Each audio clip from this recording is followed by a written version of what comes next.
여러분들 우리의 삶을 하나님이 다스리고 계신 줄로 믿습니다. 오늘부터 우리 교회 절기로는 대림절 절기가 시작이 됩니다. 그래서 말씀드린 대로 이 대림절 절기는 예수님이 이 땅에 오심을 기다리고 고대하는 그런 준비하는 기간이죠. 그래서 성탄을 앞두고 4주 동안 이 강림절 또 대림절 대강절 절기가 진행이 될 텐데 오늘은 첫 주일입니다. 올해는 정말 이 예수님께서 이 땅 가운데 빛으로 임재하시고 또 저와 여러분들의 삶에 찾아오시기를 간절히 소망합니다. 여러분들 예수님은 빛이신 줄로 믿습니다. 빛이 오게 되면 어둠은 물러가게 되는 거예요. 그래서 여러분들 이 바이러스와 같은 이 어둠의 공포들 이런 것들은 주님이 오실 때 그리고 주님이 이 땅에 오셔서 다스리고 통치하실 때 여러분들 그 모든 세력들이 꺾여지게 될 것이고 저는 그렇게 생각합니다. 지금 우리 모든 삶의 지금 그 상황과 여건들은 여러분들 우리가 눈에 보이지는 않지만 하나님이 다스리고 통치하고 계시다는 거예요.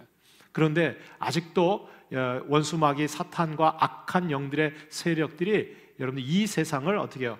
주관하고 어떻게 해서든지 하나님의 백성들, 믿음의 백성들을 넘어뜨리고 쓰러뜨리기 위해서 여러분들 우리를 시험하고 미혹시키고 있다는 거예요.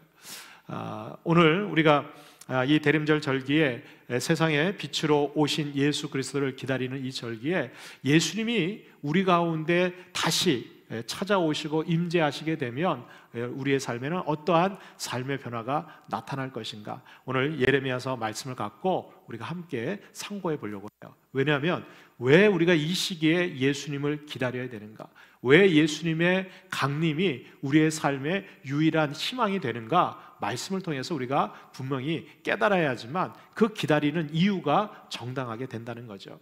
여러분들 예레미야서가 쓰여질 당시는 우리가 지금 처해 있는 상황보다 더 극심하고 안 좋은 상황이었어요.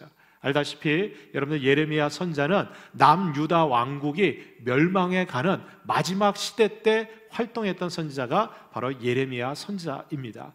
그래서 이 예레미야 선자는 별칭이 있죠. 눈물의 선지자라고 불려집니다.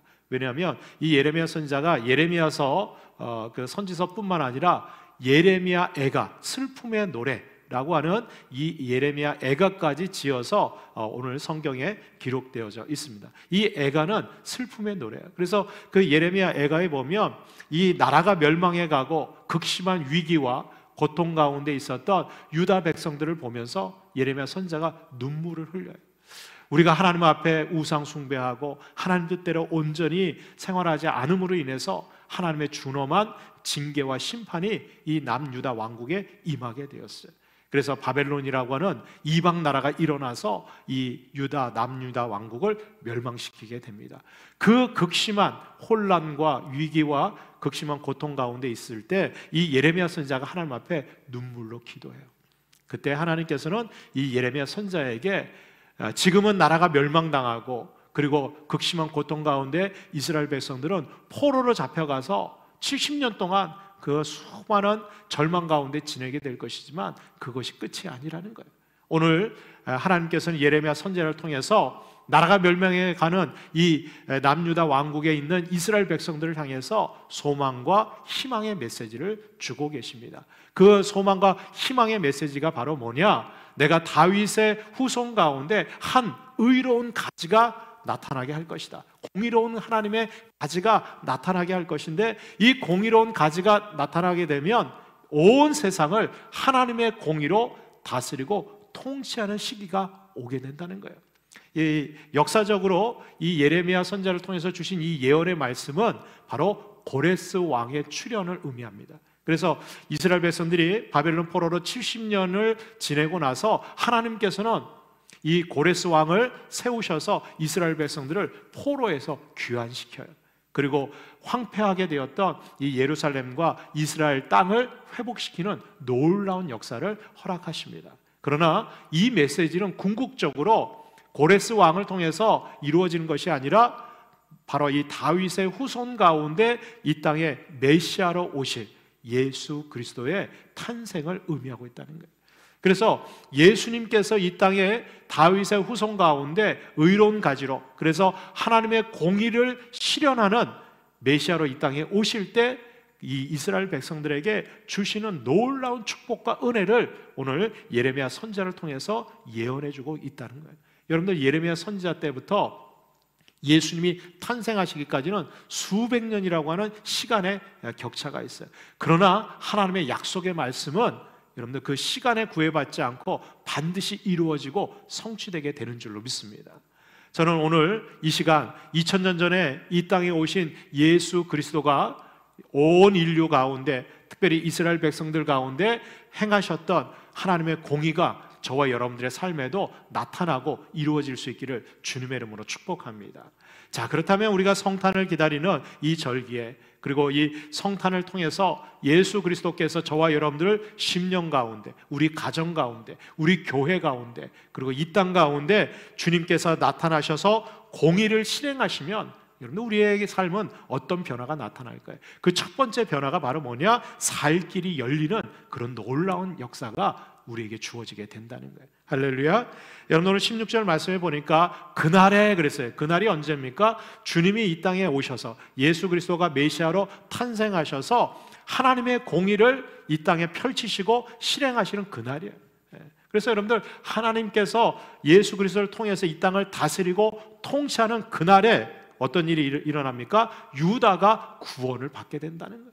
여러분들, 구원을 받는다는 말은 원래 히브리 원어의 뜻에서 물에 빠진 사람을 건져낸다는 거예요. 지금 죽을 그런 상황에 있는 사람들을 어떻게 해요? 하나님께서 건져내신다는 거예요. 누구를 통해서? 예수 그리스도. 바로 하나님의 공의이신 예수 그리스도를 통해서 이스라엘 백성들을 구원해 주신다는 거예요. 여러분들, 예수님은 우리의 구원자가 되시는 줄로 믿습니다. 너무나 당연한 얘기라서 여러분 감동이 없어요. 그런데 여러분들, 예수님만이 우리의 구원자가 되신다는 것은 정말 절망 가운데 살 길이 없고 내 힘으로는 도저히 빠져나올 수 없는 그런 위태로운 상황 속에서 누가 구원해 주신다는 거예요? 하나님께서 예수 그리스도를 통해서 우리를 구원해 주신다는 거예요. 할렐루야. 여러분들, 이 구원의 은총이 우리에게 얼마나 지금 절실하고 필요한지 몰라요. 제가 지난 주간에 통계를 보니까 이 코로나19로 인해서 전 국민의, 우리 대한민국 국민 중에 2명 중에 1명, 그러니까 절반 이상이죠. 2명 중에 1명은 임금이 감소하고 실직과 또 무급휴가, 그리고 직장에서 이렇게 해직이 되고 말이죠. 그래가지고 삶의 절망, 우리 그 청년 실업자들을 보니까요, 아예 그냥 취업을 포기하는 그 인원이요, 절반이 넘었어요. 왜냐하면 일자리도 없고 취업할 길도 없어요.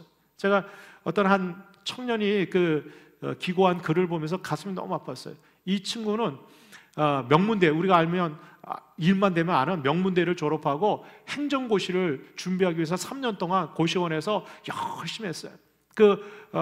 아버님은 일찍 돌아가셔서 어머님이 여행사를 이렇게 운영하면서 아들이 이게 행정고시 준비하는 뒷바라지를 잘 해왔어요. 그래도 소망과 비전이 있어서 열심히 이렇게 준비하고 있었는데, 올해 이 코로나가 터지면서 그 어머니가 경영하시던 이 여행사가 완전히 그냥 문을 닫게 되는 거예요.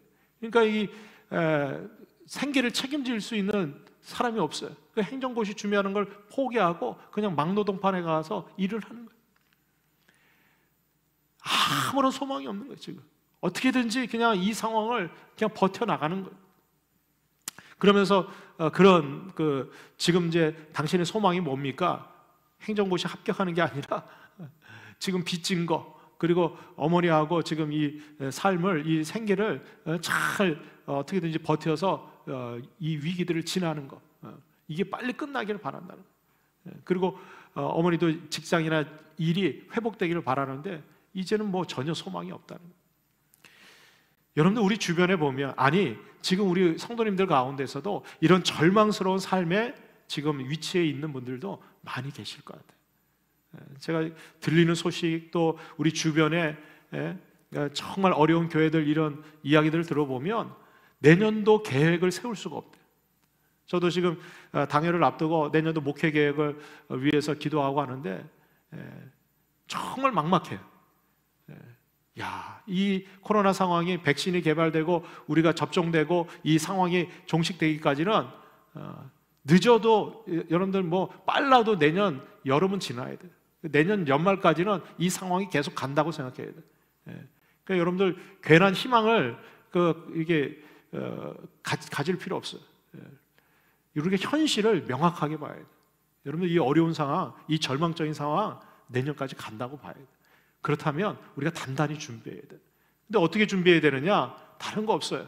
여러분들 우리가 노력한다고 애쓴다고 해서 이 상황을 이겨낼 수 있습니까? 견뎌낼 수 없어요. 여러분들 하나님께서 이 모든 상황을 끝내주셔야 돼요. 누구를 통해서? 여러분들 오늘도 하나님께서는 예수 그리스도를 통해서 이 땅을 다스리고 통치하고 계신 줄로 믿습니다. 저는 그렇게 기도하고 있어요. 하나님, 이 코로나 바이러스가 한순간에 그리스도의 그 통치와 능력으로 끊어주시라. 그렇지 않거든요. 여러분들 사람들이 개발하는 백신이나 치료제 물론 필요하지만 여러분 그게 나온다고 해서 이게 끊어지는 게 아니야. 지난 주간에 보니까 갑자기 우리나라에도 뭐 고병원성 그 AI도 또 출현한 거 말이죠. 이 조류독감 바이러스가 또 얼마나 또 강력한지 몰라요. 여러분들 이 코로나 바이러스뿐만 아니라 또 다른 바이러스들이 여러분들 또 창궐할 수 있다는 거예요. 그러면 또 백신 개발하고 또 치료제 개발하고 여러분들 인간의 그 능력은요 한계가 있어요.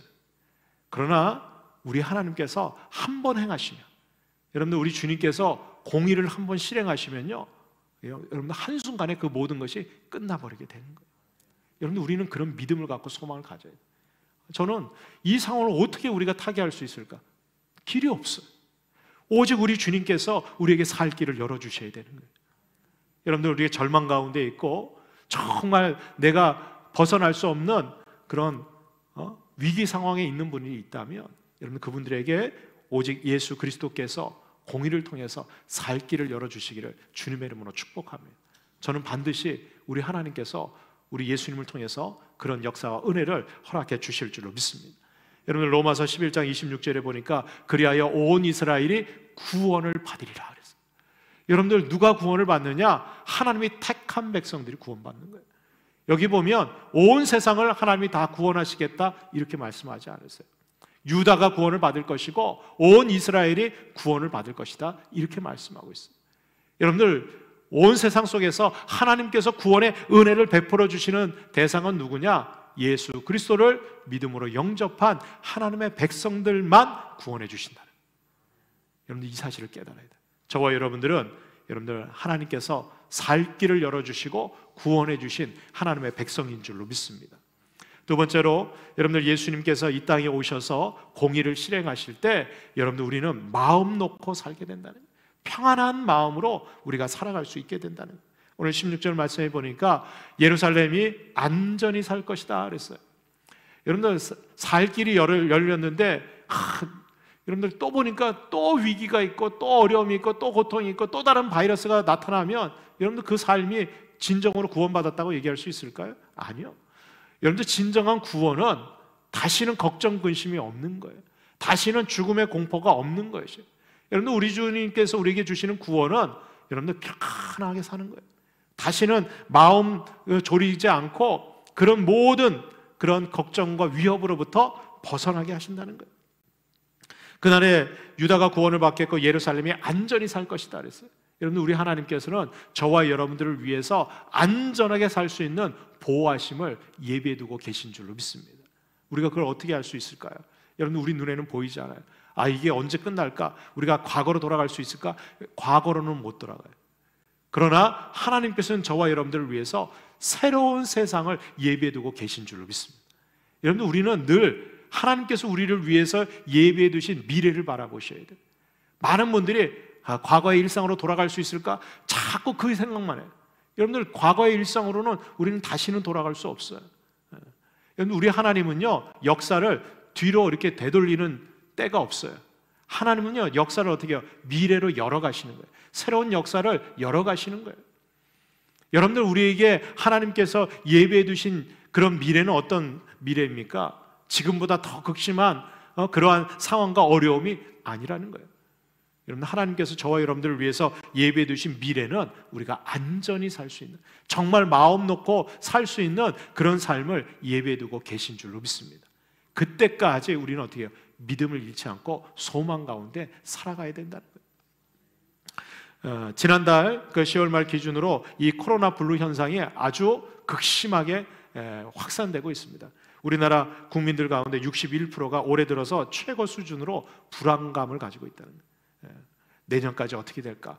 당장 올 겨울은 어떻게 넘길까? 지금 막 그 확진자들이 이렇게 폭발적으로 증가하고 있는데, 그리고 전 세계적으로 이제는 우리나라뿐만 아니라 전 세계적으로 그냥 지금 위기의 끝에 다다른 그런 상황에 처해져 있어요.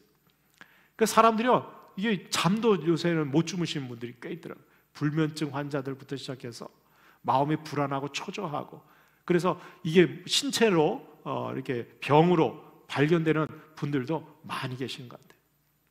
여러분들, 우리의 불안한 마음 그리고 걱정 근심들 어떻게 없앨 수 있습니까? 여러분, 우리 10년 가운데 우리 주님이 찾아오셔야 돼요. 여러분, 우리 주님께서 우리의 마음의 소망으로, 그리고 위로와, 그리고 하나님께서 주시는 안정감이 우리 가운데 함께하기를 주님의 이름으로 축복합니다. 요즘 보니까 수험생들처럼 불안한 사람이 없는 것 같아요. 이번 주에 이제 수능 시험이 있는데, 또 수능생들 중에서, 이 수험생들 중에서 이제 막 학원이나 뭐 이런 데서 확진자들이 막 나오다 보니까 지금 이제 그 교육 당국에서도 이제 수험생 그 수능 시험을 볼 때도 따로, 아예 별도로 교실을 따로 준비한대요. 그러니까 유증상이 있는 그 학생들은 따로 교실에다가 시험은 봐야 되니까. 그래서 다른 그 수능생들이 뭐 좀 이렇게 유증상자들이 같이 시험 보게 되면 불안해서 시험을 보겠냐 말이죠. 그러니까 그 분리를 하는데, 그 유증상이 있는 그런 수험생들을 감독하는 그 선생님들을 보니까 완전 방호복을 다 입고, 야, 시험 칠 때 그렇게 한다. 마스크뿐만 아니라 뭐 안면 마스크, 또 그 방호복 뭐 이런 거 다 입고 말이죠. 그런데 그 시험 치르는 그 수능생들, 증상이 있는 수험생들은 얼마나 불안할 것이며, 그 부모들과 그 가족들은 또 얼마나 염려 걱정이 되겠어요. 여러분들, 세상은요 계속해서 우리를 불안하게 하고 두렵게 하고 염려하고 근심하고 걱정하는 거리들을 계속해서 우리에게 몰려주고 있어요. 여러분들, 그 상황 속에서도 우리가 편안하게 그리고 안심하고 지낼 수 있는 길은요, 하나님의 보호하심을 우리가 확신하고 살아가는 거예요. 여러분, 오늘도 우리 주님은 저와 여러분들과 함께 하시는 줄로 믿습니다. 그리고 이 시기들 정말 주님께서 저와 여러분들에게 임재하시고 역사하실 때, 여러분, 하나님께서는 저와 여러분들을 위한 편안한 삶을 예비해 두고 계신 줄로 믿습니다.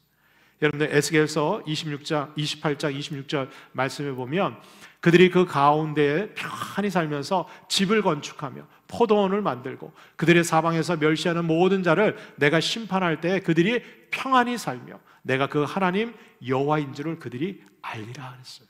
여러분들, 이스라엘 백성들은 지금 이제 포로로 잡혀가서 나라를 잃고 집도 잃고 그들의 삶의 터전이 다 황폐하게 되어서 노예 생활하는 거예요. 이제 포로 생활하는 거예요. 그런데 하나님께서 너희들 그것이 끝이 아니라는 거예요. 내가 의로운 가지를 낼 것이고 메시아가 와서 공의로 판단하시고 심판하시면 그 모든 대적들 물리치시고, 여러분들, 이 코로나 바이러스도 물러가게 될 줄로 믿습니다. 하나님께서 끝나게 하실 거예요. 그리고 우리를 위해서 어떻게 해요? 다시 집 짓고, 그리고 포도원을 경작하고 하나님이 예비하신 평안의 삶, 그 삶이 우리에게 주어지게 될 줄로 믿습니다. 여러분, 그런 소망을 가지셔야 돼요.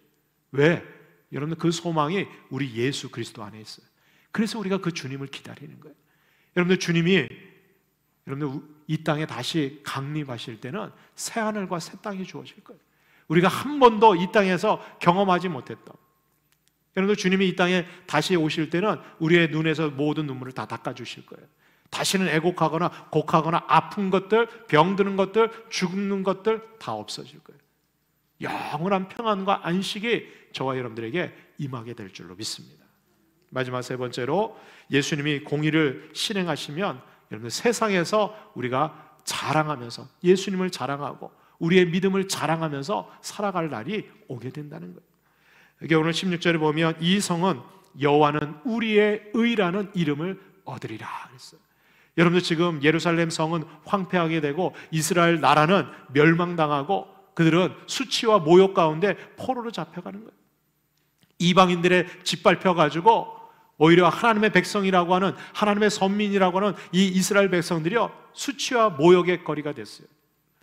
그런데 하나님께서 내가 메시아를 이 땅에 보내고 그 메시아가 공의로 다스리고 통치할 날이 오면 그때는 이 성을 하나님의 의, 바로 하나님께서 다스리고 통치하는 하나님 백성들, 하나님 나라가 된다는 것을 자랑하고 드러내게 된다는 거예요. 여러분들 요즘 교회가 세상으로부터 비난을 당하고 온갖 예수 믿는 그리스도인들이 수치와 모욕을 당하고 있어요. 얼마 전에 통계를 보니까 한국 사회의 제일 큰 지금 갈등 요인이 뭐냐? 혐오의식이에요. 혐오의식. 이 사람들이 여러 가지 이제 스트레스를 받다 보니까 누군가는 희생양을 찾아야 돼. 누군가에게는 이 핑계를 좀 대야 되는 거예요. 그래서 여러분들 우리나라처럼 이 그 혐오와 갈등이 심한 데가 없어요.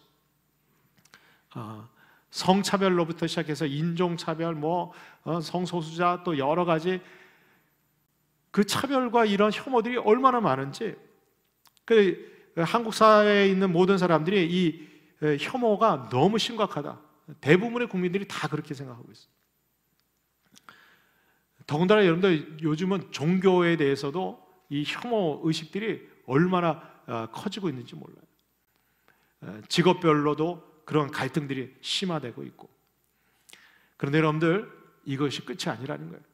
저는 교회가 교회답게 새로워져야 될 절호의 기회라고 저는 생각합니다.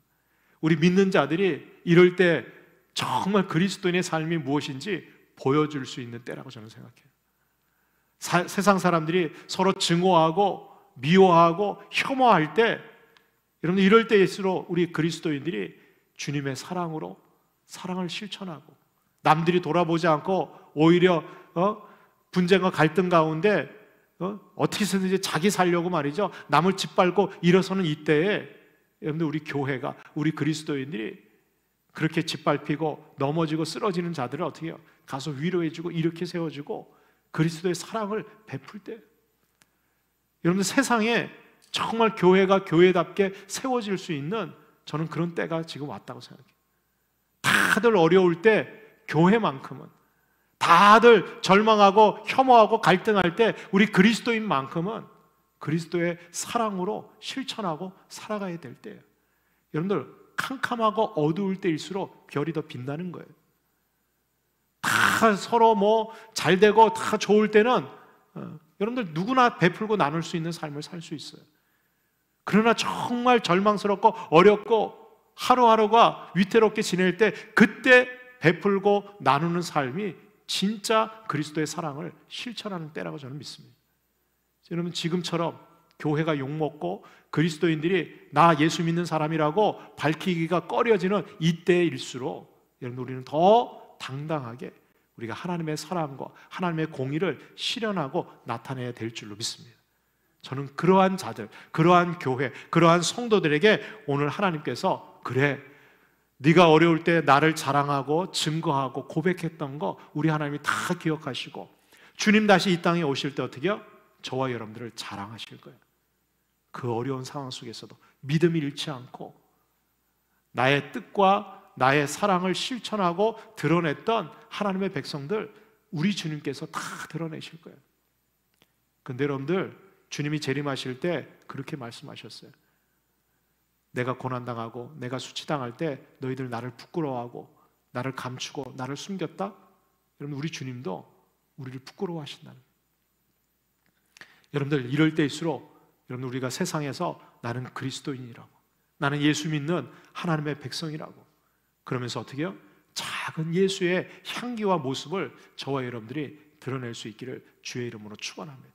여러분들 그곳에 우리 주님께서요 다스림과 통치가 나타나는 거예요. 갈등과 혐오가 있는 곳에 여러분들 화합하고 용서하고 그리고 상생하는 그러한 은혜가 임하게 될 줄로 믿습니다. 여러분들 이사야서 45장 25절 말씀에 이스라엘 자손은 다 여호와로 말미암아 의롭다함을 얻고 자랑하리라 그랬어요. 자랑하리라. 저는 우리 모든 우리 성격교회 우리 성도님들이 다른 누구로 인해서 자랑하는 것이 아니라 나는 이걸 가졌다. 요즘 우리 나라에서 K 방역을 막 자랑하고 그러는데 여러분들 우리가 자랑해야 될 거 다른 거 없어요. 예수 그리스도. 우리 주님께서 우리에게 베풀어 주신 구원에 대해서 우리가 고백하고 자랑하고, 또 우리 주님께서 저와 여러분들을 지금까지 지켜주시고 보호해 주신 은혜를 우리가 자랑하고 드러내는 거예요. 여러분들, 이렇게 어렵고 힘들 때일수록 우리가 하나님 앞에 신령과 진정으로 예배하면서 정말 연약한 자들, 그리고 쓰러지고 미혹된 자들에게 하나님의 백성이 어떻게 살아가는지 여러분들 우리가 보여줘야 될 때, 우리의 믿음을 보여줘야 될 때, 우리 가운데 역사하시는 그리스도의 사랑을 표현해야 될 때, 저는 이 성탄의 계절, 주님이 오시는 이 계절에 세상에서 예수 그리스도가 더 자랑되고 증거되는 저와 여러분들의 삶이 되기를 주의 이름으로 축원합니다. 주님이 다시 이 땅에 오실 때 어둠은 물러가게 될 것이고, 빛 대신 예수 그리스도의 공의가 저와 여러분들의 삶에 나타나게 될 줄로 믿습니다. 그러한 저와 여러분들의 삶이 되기를 주의 이름으로 축원합니다. 기도하겠습니다.